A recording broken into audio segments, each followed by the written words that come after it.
Hello everybody and welcome back to Elderberry Sprout. So today I'm going to show you 3 different modifications that I've done on my traveler's notebook.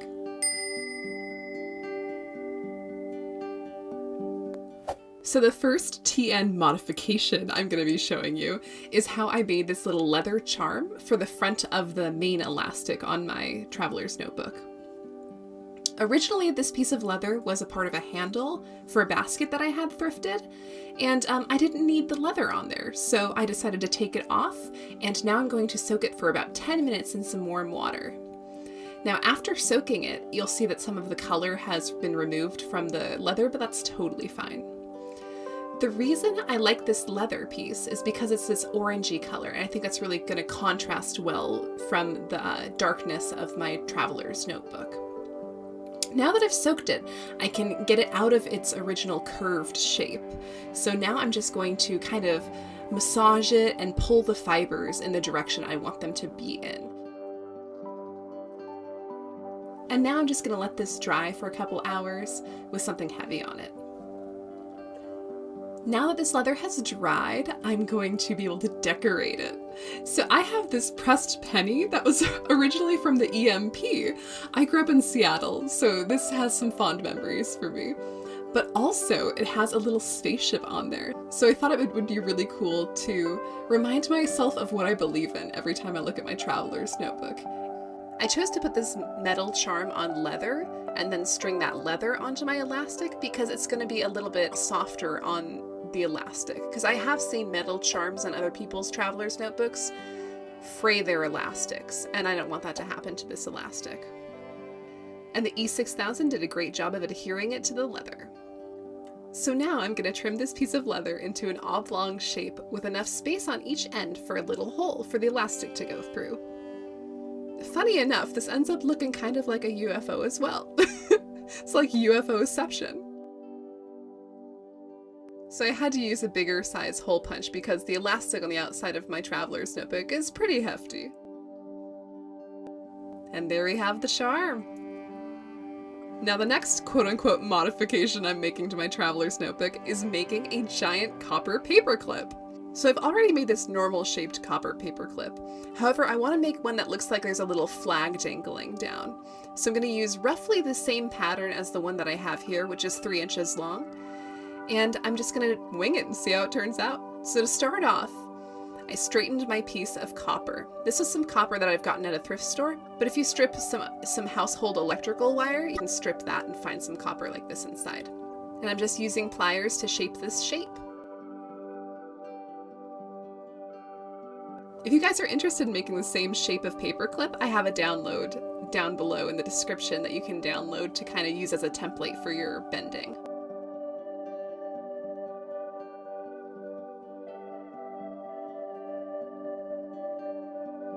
I like this little flag motif. I think it kind of mixes up the traditional paperclip style. My paperclip's still a little bit wobbly, but I like how it turned out all together. So the next modification I'm making is I'm making a folder dashboard with a sewn-in pen loop. So to start off, this is the shape that we're going to be making. I drafted this shape roughly using a dashboard that I've already made and that I love the shape of. This fits my normal 8.5 by 11 size sheets folded in half perfectly. And now I'm just drafting the flaps that I've shown you from the design. Sometimes I forget what tools I have access to in my workshop, but it turns out I had a perfect angle for this, which is a 45-degree angle. I think that looks pretty flattering for these flaps. And using these file folders for filing cabinets, they have these metal rails on the side, and you can see that I ripped one and I cut one. I definitely suggest you guys cut them because you end up with a sturdier folder in the end because it's double reinforced along that edge of the flap. And now I'm just cutting it out.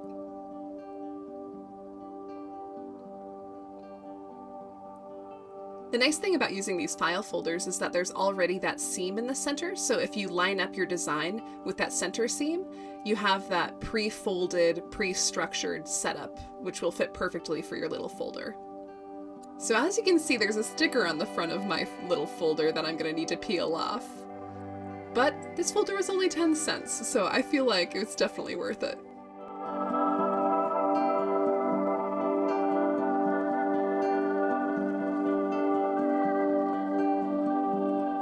Now I'm just evening up the edges to make sure that they match.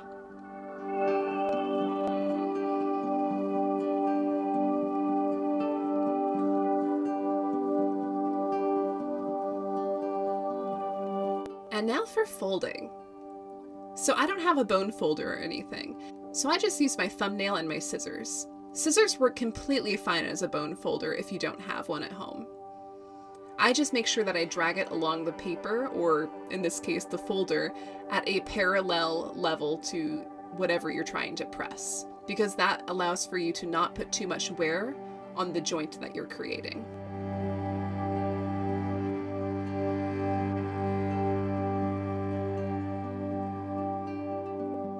Now to glue the flaps.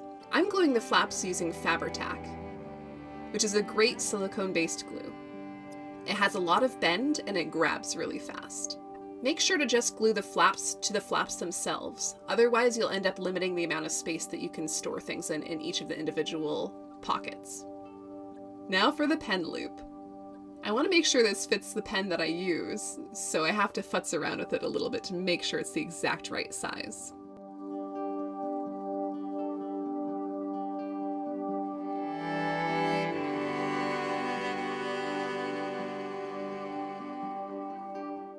So after a little massage and a trim, I think we're ready to stitch her on. I am going to glue it in place first to make sure that it's perfectly aligned to where I want it to be.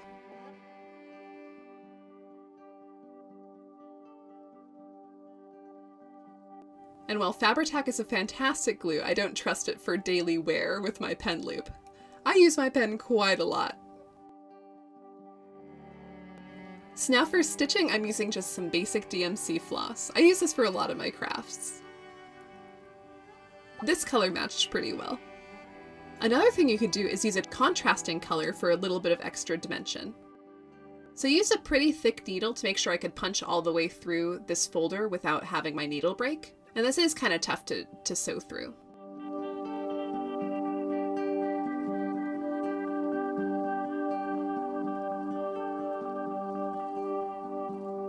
Once I got to the end of the first row of running stitches, I punch one hole through the folder itself and then come back through the same holes, doing another batch of running stitches on the way back.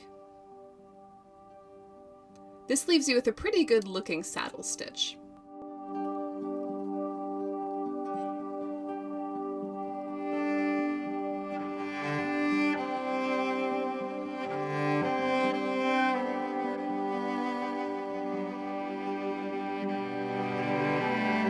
And once I get to the end, I tie the ends together and I loop them underneath the flap that I've just created and glue them in place.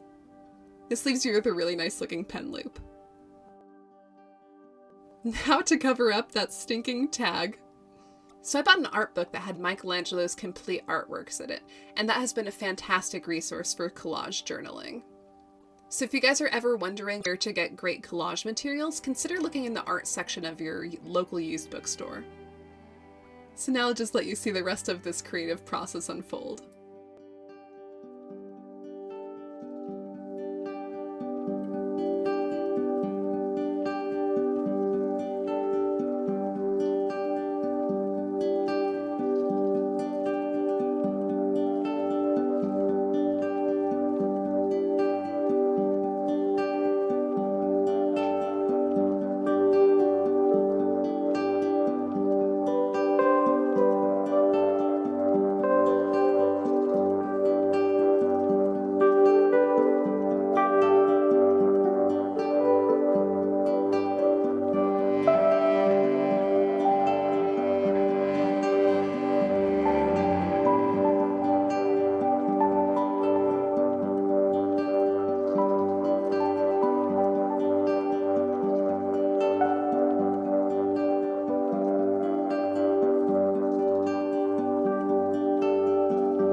So this folder is going to be wrapped around my research and projects signature. So I'm making a little nameplate out of some just ripped black paper.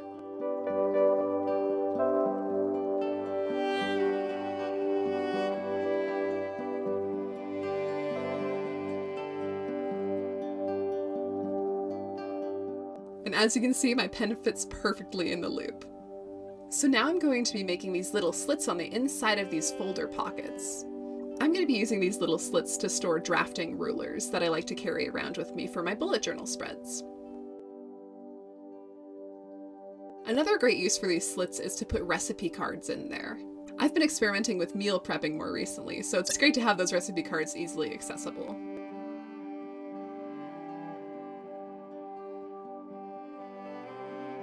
So the next step is you need to hole punch the top and bottom corners to make sure that the elastic won't dig in and rip apart your folder. And now I'm just tucking what I want in there. Now let's get her all decorated! And I did end up adding another piece of leather to the back of this charm in the front of my traveler's notebook because I realized it was a little bit too thin. But I just glued that leather on with some Fabri-Tac. Since I have such a fat elastic on the outside of my traveler's notebook, sometimes it's hard to get the elastic in the hole.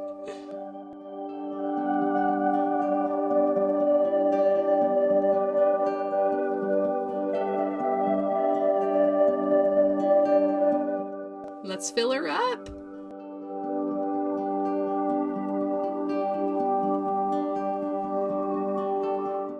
Recently, I've been really loving putting my bullet journal on the inside two elastics of my traveler's notebook. This allows for the bullet journal to lie completely flat and open, which is what I want it to do.